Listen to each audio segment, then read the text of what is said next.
రామగుండం నియోజకవర్గం స్థానిక మున్సిపల్ ఎన్నికల ప్రచారం హోరాహోరీగా సాగుతుంది. పార్టీ అభ్యర్థులు, ఇండిపెండెంట్ అభ్యర్థులు పోటాపోటీగా ప్రచారం చేపట్టారు. ప్రస్తుతం 4వ డివిజన్ అభ్యర్థి టీఆర్ఎస్ పార్టీ అభ్యర్థి బసవరాజు రాజేశ్వరి గంగరాజు గారు మనతో ఉన్నారు. వారిని అడిగి తెలుసుకుందాం. నమస్కారం అండి. నమస్కారం అండి. బీఆర్ఎస్ పార్టీ ఇప్పుడు 4వ డివిజన్ తరఫున బసవరాజు రాజేశ్వరిని నిలబెట్టడం జరిగింది. వార్డు అభివృద్ధి కొరకు ఏమేమి అవసరాలు ఉన్నాయో డివిజన్లో, అదేవిధంగా వాళ్ళకు కొన్ని సమస్యలు ఉన్నాయి డివిజన్లో. ఒకటి మణికంఠ నగర్, అటు దిక్కు ఏమో మన పోచమ్మ గుడి నిర్మిస్తాం. అదేవిధంగా ఒకటి ఓపెన్ జిమ్ నిర్మిస్తాం. ఇక్కడ స్థానికంగా మనకు ఉదయనగర్లో ఒకటి చేపల మార్కెట్కి దానికి షెడ్ లేదు, వాళ్ళు రోడ్డు మీద అమ్ముకుంటున్నారు, వాళ్ళకు షెడ్ ఒకటి. అదేవిధంగా మళ్ళీ ఉదయనగర్ అనే పేరు చాలామంది మర్చిపోయి ఇప్పుడు గంగానగర్ అంటారు, దానికోటి కమానం నిర్మిస్తాం. ఇంకా ఇదే విధంగా ఇంకా రోడ్లు, స్థానికంగా రోడ్లు కానీ డ్రైన్లు కానీ ఇవన్నీ అన్నీ అనుకూలంగా వాళ్ళకి నిర్మించి ఇస్తామండి. మీ డివిజన్ ప్రజల నుంచి మీకు ఎలాంటి స్పందన ఉంది? మీరు చూస్తారు కదా, ఇప్పుడు కనబడుతుంది కదా. అదేవిధంగా వాళ్ళ ఆశీస్సులు నాకున్నాయి. మీ డివిజన్ ప్రజలకు మీరు ఏం చెప్పదలుచుకున్నారు? నన్ను గెలిపిస్తే వాళ్ళకి పూర్తి టైంలో, ప్రతి సమయంలో వాళ్ళకి అందుబాటులో ఉండి వాళ్ళు ఏ అవసరాలు ఉన్నా వాళ్ళకు తీరుస్తాను నేను. స్థానికంగా ఉండేటోని కాబట్టి వాళ్ళ ఇంట్లో మనిషి లెక్క ఉండి వాళ్ళకి ఏ సమస్య ఉన్నా నేను క్లియర్ చేస్తాను. ఎంత మెజారిటీతో గెలుస్తా అని అనుకుంటున్నారు? మెజారిటీ అంటే ఒక 600-700 మెజారిటీతోని మన స్థానికంగా ఇప్పుడు నాకు పోటీ ఇచ్చే అభ్యర్థుల మీద నేను గెలుస్తానని నమ్ముకుంటాను. నేను ఈ పోటీ చేయడం ఇది 2వసారి. మధ్యలో అంటే వాస్తవానికి 3వసారి అని మధ్యలో నేను డ్రాప్ అయినా.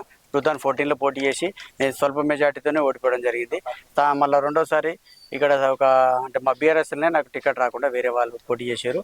ఇది 3వసారి నేను పోటీ చేసి బీఆర్ఎస్ పార్టీ టికెట్ పైన పోటీ చేస్తున్నాను. 4వ డివిజన్ బీఆర్ఎస్ పార్టీ అభ్యర్థి మద్దతుగా బీఆర్ఎస్ నాయకులు మనతో ఉన్నారు, వారిని అడిగి తెలుసుకుందాం. సార్ చెప్పండి. స్థానిక 4వ డివిజన్లో ముఖ్యంగా కాంగ్రెస్ పార్టీ ఇచ్చిన హామీలు నెరవేరకపోవడం వల్ల ఇక్కడ కార్మిక క్షేత్రం. ఇది 4th డివిజన్ అంటేనే కార్మిక క్షేత్రం. ఇక్కడ క్వార్టర్లు ఎక్కువ ఉంటాయి, సింగరేణి క్వార్టర్లు ఎక్కువ ఉంటాయి. టీబీజీ కేసులు, తెలంగాణ బొగ్గు కార్మిక సంఘం అంటే మన టీబీజీ కేసు నాయకుడిని, తెలంగాణ బొగ్గు కార్మిక సంఘం వాళ్ళు ఇక్కడ ఎక్కువ ఉంటారు. దానివల్ల మాకు గెలుపు సునాయాసంగా మారనుంది. గెలుపు మాకు మళ్ళీ ముఖ్యంగా కాంగ్రెస్ ప్రభుత్వం మీద ఉన్న వ్యతిరేకత రోజు ప్రజలు చూస్తున్నారు, టీవీలలో అంతటా చూస్తున్నారు. కాబట్టి బ్రహ్మరథం పట్టేటందుకు రెడీగా ఉన్నారు, కారు గుర్తుకు బ్రహ్మరథం పట్టేటందుకు రెడీగా ఉన్నారు. ఆ రకంగా ఈ బసవరాజు గంగరాజు, బసవరాజు రాజేశ్వరి గారులను గెలిపించేటందుకు ముందు ప్రజలు నిలబడి ఉన్నారు. ఇతను ఇక్కడే పుట్టి పెరిగిండు, ఇక్కడ బిడ్డే, చిన్నప్పటి నుంచి ఇక్కడే పెరిగినోడు. కాబట్టి గతంలో 2-3 సార్లు పోటీ చేసి స్వల్ప మెజార్టీతో ఓడిపోయి అనేకమైన కార్యక్రమాల్లో పాల్గొన్నాడు. సాంఘిక కార్యక్రమాల్లో పాల్గొని అనేకమైన ప్రజలకు సేవా కార్యక్రమాల్లో పాల్గొన్న వ్యక్తినే. ఆ రకంగా చిన్న చిన్న కాంట్రాక్ట్ చేసుకుంటాడు కాబట్టి అందరికీ అందుబాటులో ఉండి డ్రైనేజీలు అవి ఇవి ఎప్పటి నుంచో ఆయన చేసుకుంటూ వస్తున్నాడు. ఇక్కడ చిన్న చిన్న ప్రాబ్లమ్స్ వచ్చిన వాళ్ళందరూ గంగరాజుకే ఫోన్ చేస్తున్నారు, ఆయన వచ్చి చేస్తున్నాడు, అందరికీ సుపరిచితుడు. కాబట్టి ఈ గెలుపు మాకు చాలా ఈజీ అమ్మ. మేము కూడా మా యూనియన్ తరఫున, మా టీబీజీ కేసు యూనియన్ తరఫున మేము పూర్తి మద్దతు పలుకుతున్నాం.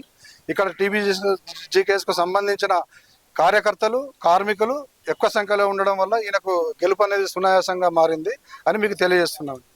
ప్రత్యేకించి మీరు గంగరాజు గారికి ఎందుకు మద్దతుగా ఇవ్వాలనుకుంటున్నారు? సింగరేణి క్వార్టర్లు ఇక్కడ ఎక్కువ ఉన్నాయమ్మా. సింగరేణి క్వార్టర్లు ఎక్కువ ఉండడం వల్ల సింగరేణి కార్మికులు క్వార్టర్లలోనే ఎక్కువ ఉంటారు. కాబట్టి వాళ్ళకి ఎప్పుడు ప్రాబ్లమ్స్ వస్తుంటాయి. చిన్న ఇవన్నీ సింగరేణి వెంటనే వచ్చి చేయాలి అంటే సివిల్కు వాటికి అటు ఇటు లెటర్లు పెట్టమంటారు. అది వాళ్ళకి కొంచెం 1 వీక్ టైం పడుతుంది.